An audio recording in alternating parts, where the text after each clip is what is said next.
Hey guys, what's going on? Today we're going to be playing Astral Ascension, the newest game out by Pixel Fade. If you don't know, Pixel Fade is a company that makes these great visual novels, so I'm really excited to be playing this one. This is their newest release, and I hope y'all are excited because it's going to be a lot of fun. Without further ado, let's jump right into it.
Alrighty, hey, we're going to be playing Astral Ascension today. This is a game made by a company called Pixel Fade. They've made a lot of cool games before. Let's see. I'll show you. They're a lot better visual novels, and they're fun. This one's a lot of fun. That one doesn't look fun. This one was good. That one was also good. But that came out 5 years ago now. Wow. So they do have... But this new one, I think I had it on my wish list back in like August of 22, you know. So it's been a minute. They got good voice actors here. It's English voice actors. That's what I like. Because I like visual novels, but... You know, nice to have the English voice actors in there as well. But, yeah, without further ado, y'all should definitely support this company. It is not a big company by any means, but they have some... I looked it up one time. They have some really cool people doing the voiceovers on these characters. Uh-oh.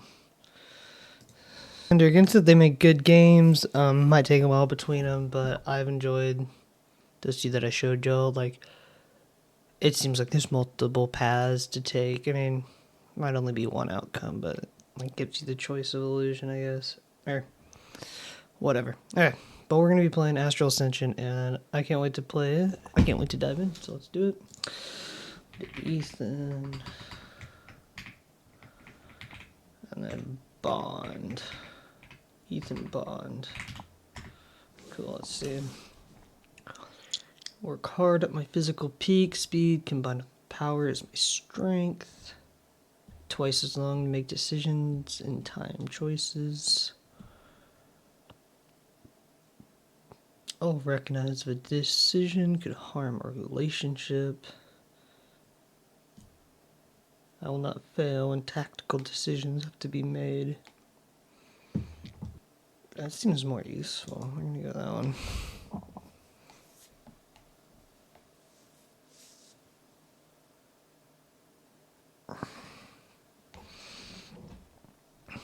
I sit inside a small bar. The dim light illuminates the dingy space with a harsh glow.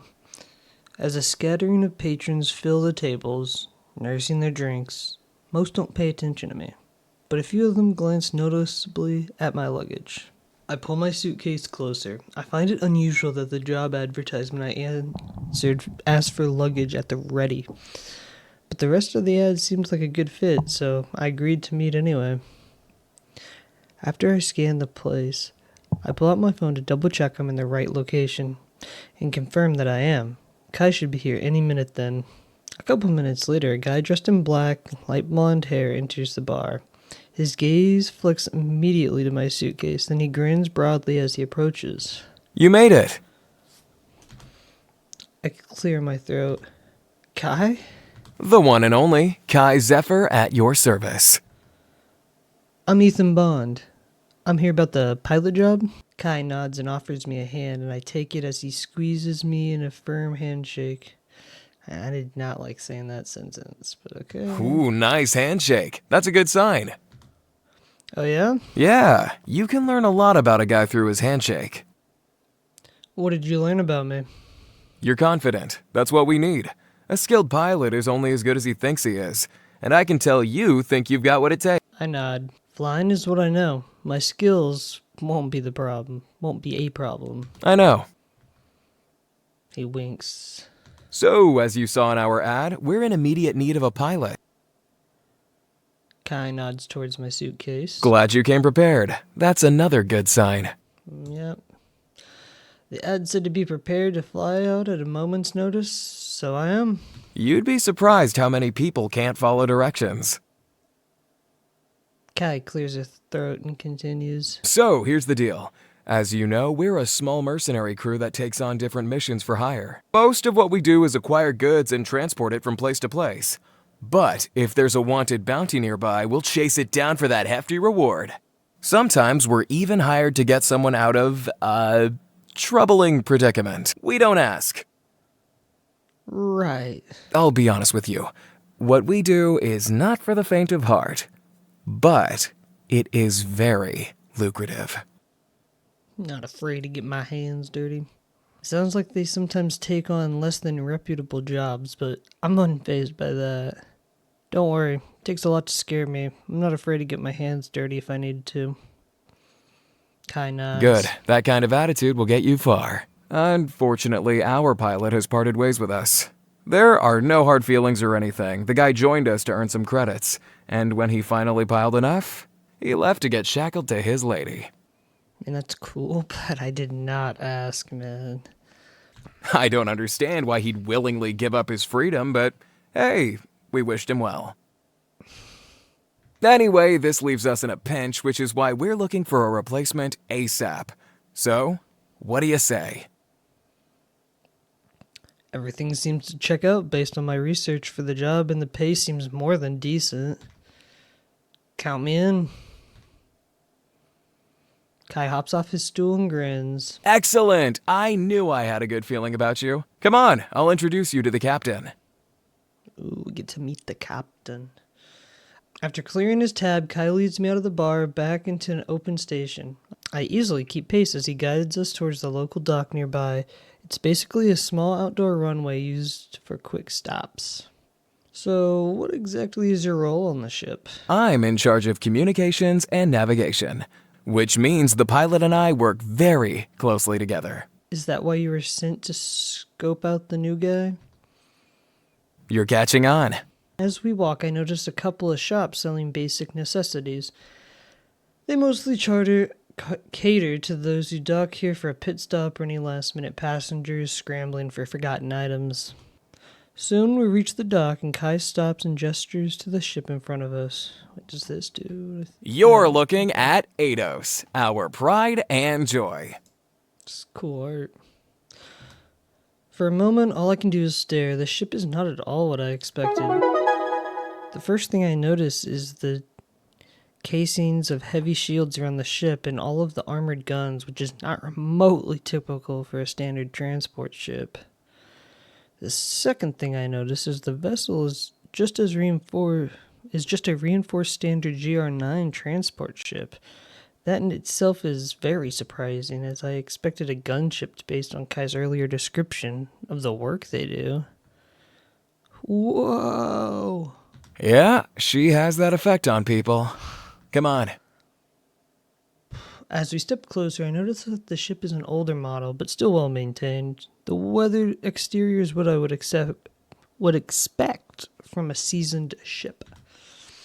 Kai leads me up the lower ramp until we reach the inside of the ship, where we cross through a cargo bay, which from a quick glance seems sufficiently spacious, and then pass through the airlock. A set of metal steps wins its way in front of us. As we walk up the stairway, it opens into the lounge area. There's a section of plush chairs right behind the lounge. It's a dining area with one long table. A woman with long hair, stern eyes, waits for us in the lounge. Her arms are crossed across her chest as she surveys me. Why, Captain, did you wait out here specifically to welcome me back? Oh, you shouldn't have. See, that's the kind of humor I like. See, Kai's got it. He's got that humor I like. She's the captain? She looks to be a couple years younger than me. The woman shifts her gaze to Kai and silently raises an eyebrow. Okay, I know what that look means. And it is time for me to skedaddle. He places an encouraging hand on my shoulder and then heads out of the room. The captain stares unblinkingly at me. Finally, she breaks the silence. So, a former IAP agent, huh? Her comment catches me off guard. I've never mentioned that I used to work for the investigations agency of Polaris when I answered the ad. That in the past will be mysterious. I understand why the captain looked up my background. I would want to know who I might be inviting onto my ship, too. But my time at the agency is over, and I'd rather not rehash the past. Yes, I did work for the IAP, but all of that's in the past now. She nods. The captain clears her throat and shifts her weight from one foot to the other. I assume Kai gave you the rundown on who we are and what we do? He did. It's very different from what you were doing before. I figured as much. Why the change in direction? You're going from a government agency. It's a valid question, and one that I've already thought of myself. My departure from the agency was not a positive one, and even if I wish to return, I can't. I need to keep a low profile, and most mercenaries don't ask too many questions about your past. Plus, everyone knows the more dangerous the work, the better it pays.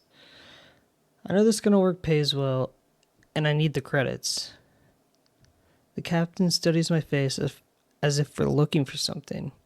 I confidently meet her gaze, and she eventually nods.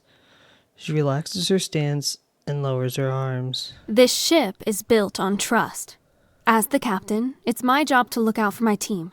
In return, I ask that they trust in my decisions. I need a pilot who will fly the ship when I need him to and not ask questions. You think you can handle that? I understand all too well the importance of trust in a team. I can handle that. Good.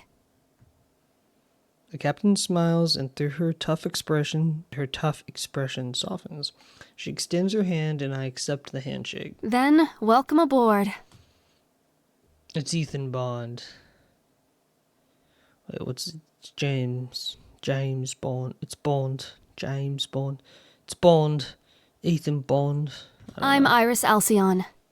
Iris. After we let go, Iris's hands me a keycard. This is the key to your quarters. I suggest you get settled as we'll ship out in a few hours. I blink. That's unusual. Normally we'd be leaving in the morning. Oh, we're leaving tonight. That won't be a problem, will it? Not at all. That explains why the ad asks for luggage. The quarters are just down the hall. Your room is to the left. She leads me behind a dining area to a connected corridor. Suddenly, something beeps. Iris checks her phone and frowns. I've got to take care of something. Go ahead and settle in. Feel free to rest or take a look around the ship. I'll let you know when we're ready to take off. Okay, thanks. With a final nod, she turns around and disappears into the corridor. This is certainly a no-nonsense, all-business captain. This has been interesting. I guess I should go find my room. With my key in my hand, I head down to the corridor and towards the quarters. 3 identical doors occupy each side of the corridor. I look at the doors on my left and realize Iris never told me which one was my room. I don't want to bother the captain while she's busy, so I'll have to figure it out through trial and error. As I approach the nearest door, I spot a small box-shaped scanner attached to the wall beside it. I press the keycard against it, but the scanner is unresponsive. Then it emits a short series of beeps before falling silent again, leaving me unsure whether the door was unlocked or not. I'm a Sounds like it wasn't your door, but we'll try it. I pushed what is that word? I pushed tentatively. I don't even know, bro. On the handle. To my surprise, the door slides open. Huh. First time. Lucky. With a smell, I step inside only to freeze. A young woman with fairly hair stands in the middle of the room wearing nothing but a towel to cover her slim figure. She whirls around and her amber eyes widen at the sight of me. Her arms wrap around herself as she clutches her towel defensively. Why are you in my room? What are you doing in my room? Your room? This is my room! My key card unlocked the door, so obviously it's my room. No, it's not! Opening a door doesn't mean a room belongs to you! Fine, if you're so convinced this isn't my room, then prove it. Are you kidding me? Look around! The girl gestures to the various posters stuck on the walls and the shelves filled with textbooks. As she does, her towel loosens.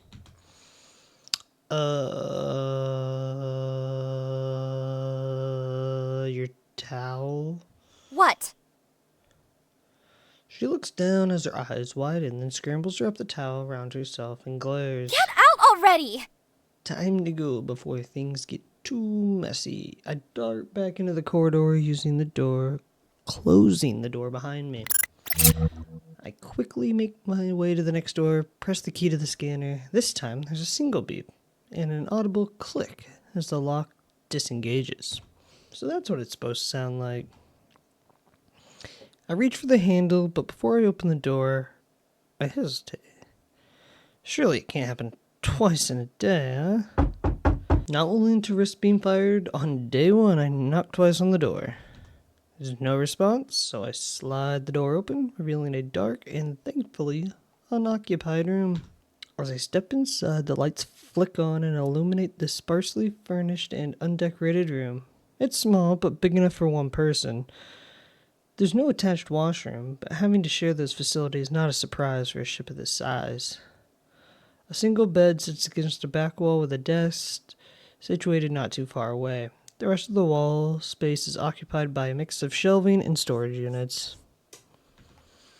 There's a screen above the desk which is also visible from the bed compared to the government ships I used to work on. This room is amazing. Packed light, so it didn't take long for me to put everything away. Afterwards, I sat on the desk and hooked my phone into the built-in communicator. I find a familiar name in my contact list and hit the button to start a video call. The phone barely rings before the call connects. On the screen is a smiling girl with golden eyes and dark hair greets me. She sits in what could pass for a teenage girl's bedroom if it weren't for the sterile white walls and hospital bed in the background. Hey, sis. Big bro! I was wondering when you'd call. Oh, yeah. Let me do that again, guys. Oh, yeah? Why's that? Because I've got so much to tell you. Really? That's funny, because I got something to tell you, too. No way. You go first. It's okay. You can go first. You won't win this, so you may as well say your thing already. I chuckle. Ha ha ha. In that case, guess who's awesome, brother? Got himself a new job. What? No way! I'm so proud of you! Thanks. I'm feeling a lot less stressed now that I have a job again. Saying it out loud makes it all feel real. I finally got things under control again. For the first time since I was discharged, I relax. I sink lower in my chair, loosening from my usual upright posture. I hadn't realized how heavily the situation weighed on me until now. So, what's the new... I'm working in, ponds. I can't say I'm working on a mercenary ship. That'll make her worry. Hello? Is the connection messing up? I didn't hear what you... Oh, yeah, the connection to the ship must be bad or something. I said I'm working in cargo transportation. Not exactly the truth, but it's also not a lie. Does that mean you're flying again? Yup. Best pilot on the galaxy's back at it again. That's amazing! I'm so happy for you! Time to move on before she asks any more questions I don't want to answer. Reflect with her nickname, Celery? So then, Celery, what have you been up to? That's the worst nickname you ever gave me. I think it suits you. How? You're green and crunchy? She rolls her eyes and giggles. You're such a dummy sometimes. You love it, really. Anyway, still haven't told me what you've been up to. Her whole face lights up as she can barely contain her excitement. Oh, I completely forgot. I got to see Paris on Earth in the 2000s today. It was so weird. Everyone was using cars that ran on gasoline, and they all dressed in such weird clothes. Yeah, we do dress in weird clothes, don't we? She pauses, looking thoughtful. There were also a lot of baguettes. That sounds interesting. It was. You'd have loved it. So, where are you gonna go next? I was thinking Canada. I want to see what natural snow looked like on Earth. Sad. She talks about what she thinks Canada was like in the 2050s, and then shares more of her time in Paris. Due to her health, VR is the only way that she can travel, but she doesn't mind the limitations. In some way, it allows her to experience more. How else could she immerse herself in the cultures of the past? I'm glad that... I can't say her name, guys, so we're just going to say her every time. Looks forward to her trips, and I look forward to hearing about them and all of her adventures. Eventually, she pauses. The doctors will be here in a minute, so I have to go. I can tell she's disappointed. I'm her only link to the world outside her room, which makes it hard every time we have to end a call. We can catch up again soon. Say hi to the doc for me. I will. See you soon. The screen goes dark and I disconnect my phone from the communicator. I'm always a little nervous when she has a checkup, but I know she's in good hands. I've still got some time before we set off, so I may as well take a look around the ship. I grab my key card, then exit the room. Once I'm in the hallway, I pause. Where should I go first? Golly, it's a lot of places. I'm done exploring for now. No, I guess other than my room, I'll most likely spend the majority of my time on the bridge. It's only fitting that I scope out what my workspace will look like. I easily navigate my way around the ship. The layout's pretty standard for this ship's model. After a few minutes, I arrive. Massive control panels line the walls, their screens align with the ship's statuses. Despite the dizzying array of buttons and beeping, there's a sense of organization and control within the helm. Everything is neatly where it should be, including the captain. I spot Iris sitting in her chair. Her screen is open and she studies some kind of map, but she looks over as I approach. Hello. Hi. Sorry if I'm intruding.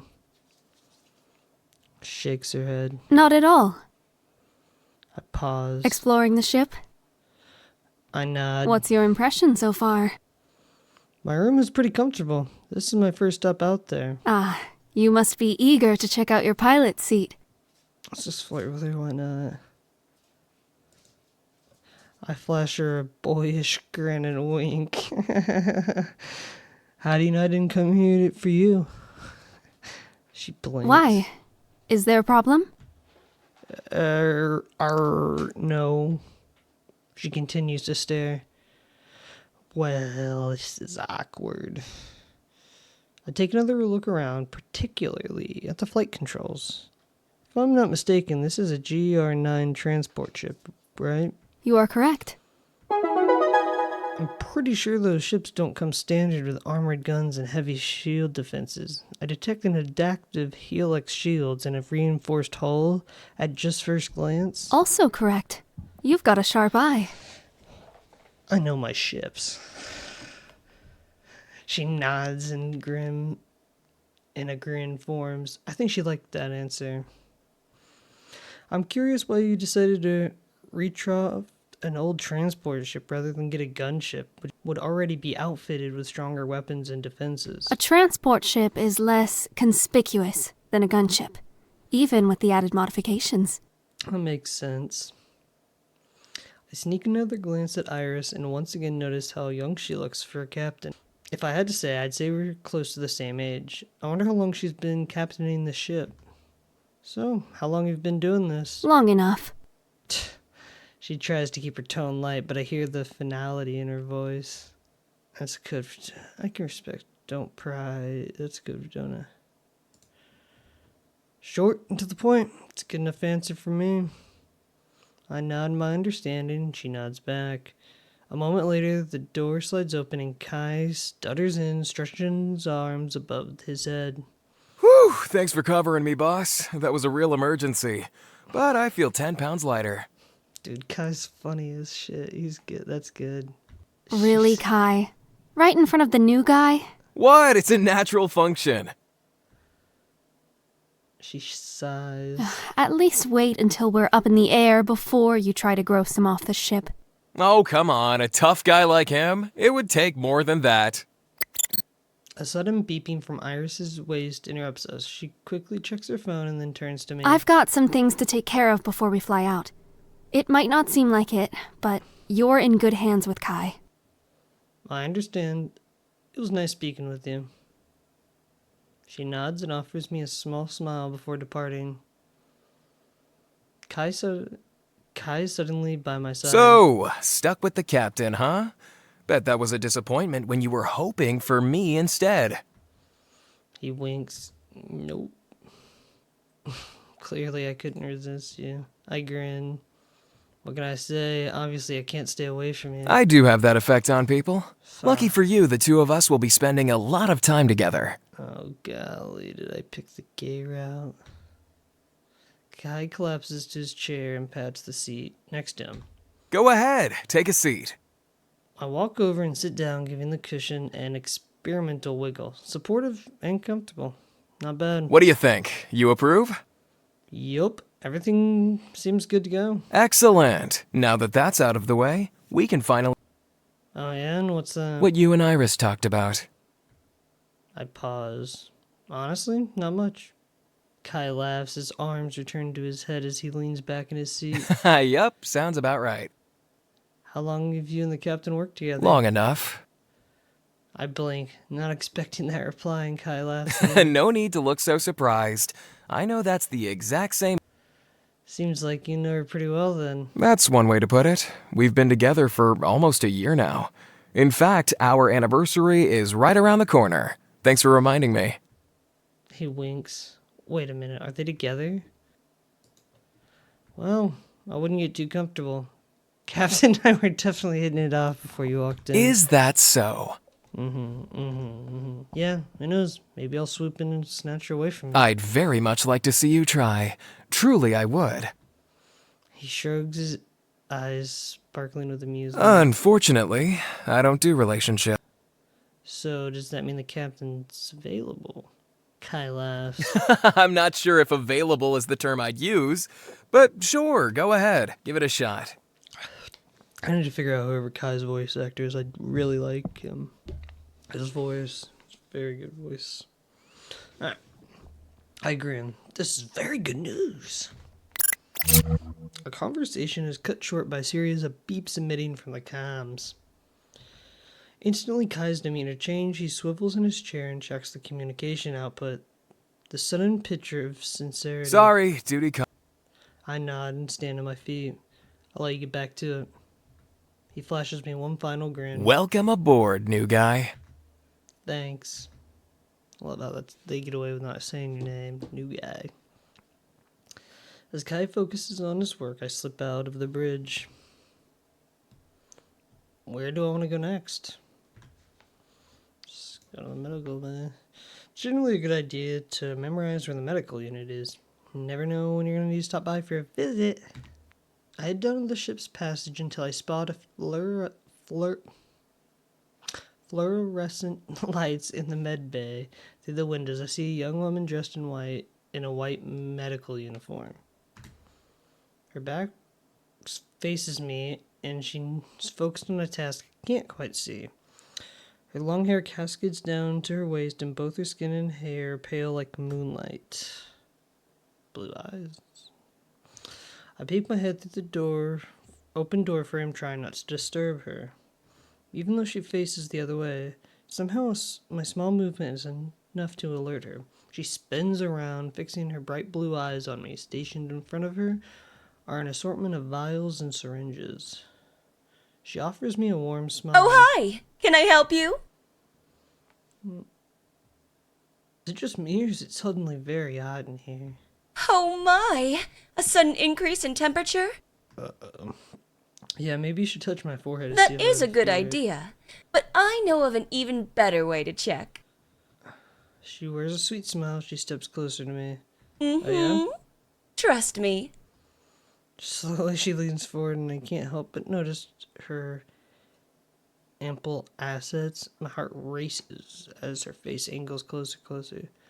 Then she suddenly retreats. In her hand, she flashes a temporal scanner and winks. It's called a thermometer. Much more accurate than a hand. Oh, I should have known, but that doesn't make the whole thing worth. I'm actually feeling much better. False alarm. I assume you're the new pilot? Yep, my name's Bond.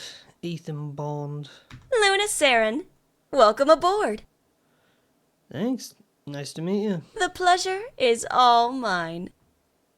We shake hands, and then she returns to her So, chair. how long have you been a pilot? About 3 years. How long you been a doc? She flashes me another gentle smile. Oh, I've only been on the ship for about 3 months. I'm excited not to be the newbie anymore. Oh, yeah? I guess that's my title now. Don't worry. We won't go too hard on you, unless you want us to. I'm good, thanks. After a wink, she fiddles with the items on her tray. Are you expecting a patient? No, I'm just prepping the syringes. For what? Just in case. That seems ominous. I'm not expecting anything to go awry, but a part of my job is to be prepared. So that's what I'm doing. I'm preparing. That makes more sense and sounds a lot more reasonable. Guess I shouldn't disturb you any longer then. She I'm nods. here for whatever you need. Whether that be for drugs, to be patched up, or even if you just want to keep a lonely doctor company. My door is always open. That's great. She's gonna give us drugs. What? I like all those reasons. Those are all excellent reasons to visit. I'm glad you agree. And that means you have no excuse not to come by. Luna waves me off before returning back to her work. She's definitely unlike any doctor I've met before. As I head back towards the lounge area, I wonder where I should go next. Engineering bay. I think I'll take a look in the engineering bay. Upon first glance, the ship seems to be in good condition, but a look at the mechanics will prove if that's really the case. I cross through the ship until I reach the metal staircase. My footsteps clatter faintly as I make my way down. I jump the last step, and I'm immediately greeted by the giant engine pipes scale along the walls and ceilings, and incurrent patterns that I don't fully understand. At the far end of the ship is the power reactor. I'm no expert, but every thing looks as it should. I take a step forward and hear a loud clanging noise. My body tenses. My sensors are on high alert. Who's there? A small robot pops out from behind a wide copper pipe. It has a round body with a little screen for a face, and it stares at me before flying over. Huh? A question mark appears on its screen. Oh, hi? Two eyes pop out on the screen and blink, then changes into a smiley face. Can you understand me? It bops up and down in what I think is a nod, then thumbs up emoji replaces the smiley face on the screen. Well, that's helpful. The robot blinks, then continues to watch me. Do you live down here in the engineering bay? It shakes its head in what I think is a no. Then what are you doing? A wrench appears on the screen. Oh, you're fixing the ship. The thumbs up replaces the wrench. I see. You're a busy little robot, so I better let you get back to work. The robot shimmies in a goodbye, then flies to a wide pipe, disappearing behind it. A second later, the clanging resumes. So the ship's maintenance by robot. Not sure how I feel about that. I wonder if that's the only one or if there's others. There must be an engineer on board, right? That little guy's cool. I kind of like the little dude. Even if there isn't an engineer, the robot seems to be having things handled and seems friendly enough. And he's kind of cute. I ponder the situation as I head back upstairs. Well, that was interesting. Where should I go next? It's pretty unusual for a transport ship to have simulation rooms, so I'm eager to check it out. I'll work my way around the ship until I reach the corridor that leads to the nearby lounge area and the simulation room. Unfortunately, there's a signpost on the simulation door that reads, "Closed for maintenance." That's a bit disappointing. I'll just have to come back when the room reopens. In the meantime, where should I go next? Actually, I've seen everything I wanted to see for now. There's plenty of time for more exploration later. My phone buzzes in my pocket and I check the notification to see a video request from Helen Colby. We work closely together at IAP and have remained friends. She's one of the few people who supported me during my investigation. I quickly accept the call and wave at the screen. The woman's in her 30s with a bob cut and light eyes waves back. Hey, it's been a while. Yeah, sorry I haven't been in touch. Things have been all over the place since I left. That's never stopped you from talking to me before. You used to be in my lab every other day. I can visit your lab again if you want me, though IAP might not be too happy about No. that. Then we should stick to video calls for now. I don't even know when I'll have a chance to visit anyway. Is that a subtle hint that you're I grin and fill her in on everything that's happening since my departure from IAP. Afterwards, she nods. I'm glad you've bounced back so quickly. But be careful out there. Mercenary work is very different and can be dangerous. Okay, Mom, I promise I'll be careful. I got good humor in this. She wrinkles her nose and laughs. I hate it when you do that. I know. But seriously, be careful. You know I can't help but worry about you. I know, and I will be. Good. So, how are things at the IAP now? Has everything settled down after the investigation? A long sigh escapes her. It's been super weird. Everyone's acting like you never existed. That's not surprising. Not a lot of people want to be associated with my name right now. I know, but you were a good agent. You deserve better than this. Helen was confident in me. I couldn't ask for a better friend. I appreciate that. I just can't believe how fast everyone moved on. Did you know it only took 2 days for them to bring in your replacement? I blink. I knew IAP would move quickly, but I didn't expect them to move so quickly. They must have started the process of replacing me as soon as they could. Good for them, I guess. So what's the new person like? He's nice, friendly enough, and does his job well. Sounds like you got someone pleasant enough to work with then. Although, I know he could never really replace me. I grin jokingly. She giggles. Give him time. He stops by the lab almost as often as you did. Mischief playing in Plus, he brings me a coffee every time he visits. every time, huh? Without fail. Wow, look at this guy trying hard to swoop in. I chuckle. You know what he's doing, right? He's definitely hitting on you. She blinks, clearly taken aback. What? Don't be silly. He's... Come on, Ellen. Even I didn't bring you that much coffee. Maybe you should have. Yeah, it would have made those early mornings with you a lot more bearable. I grin and she chuckles. See? He's just trying to make sure I don't bite his head off first thing in the morning. I sigh. For someone who's so smart, she can sometimes be so clueless. I give you 2 weeks until he asks you out. And in 2 weeks, you'll be proven wrong. She blinks. Oh, I almost forgot. I wanted to talk to you about something.